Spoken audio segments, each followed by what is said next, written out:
Hello' everyone, কি খবৰ আপোনালোকৰ? মই পিছে সদায় ইউটিউবত দেখিয়ে থাকোঁ এনেকৈ নিমখত হেনো ৰিং পাপৰ বনাই খায়। মই বোলো ঘৰতে আছে যেতিয়া বনাই চাওঁ কেনেকুৱানো হয়। প্ৰথমতে আচলতে বুট কেইটামান ভাজিছিলোঁ। মই বোলো নিমখত ভাজি বুট কেইটামান খাওঁ, তেনেকুৱাতে মনত পৰিলে নহয়। সদায় দেখিয়েই থাকোঁ ইউটিউবত ওলায়ে থাকে বোলে ৰিং পাপৰ হেনো তেলত ভাজি খোৱাতকৈ নিমখত ভাজি খাব পাৰি। মই ভাবিলোঁ হয় দেই কথাটো, নিমখত বুটকেইটা ভাজিছোঁ যেতিয়া সেই নিমখতে আজি ৰিং পাপৰ বনাই খাব লাগিব।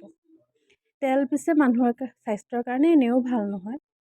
তেলত বোলো বনাই খোৱাতকৈ ৰিং পাপৰকেইটা এনেকেই আৰু পটাপট বনাই দিম। প্ৰথমে বুট ভাজিলোঁ, তাৰপিছতে ৰিং পাপৰ ভাজিছোঁ। এইয়া চাওকচোন, এয়া বুট ভাজি থৈছোঁ, আগতীয়াকৈ ভাজিলোঁ বাৰু বুটকেইটা। তাৰপিছতে আহিলে আমাৰ কচুগুটি। আহি যেনিবা ফ্ৰিজটো আৰু খুলিয়েই থাকে, কি চাই থাকে সিয়ে জানে। এয়া উলিয়ালে চকলেটৰ পেকেটটো, তাৰপিছতে তাৰমানে আৰু এতিয়া চকলেট এটা খাব।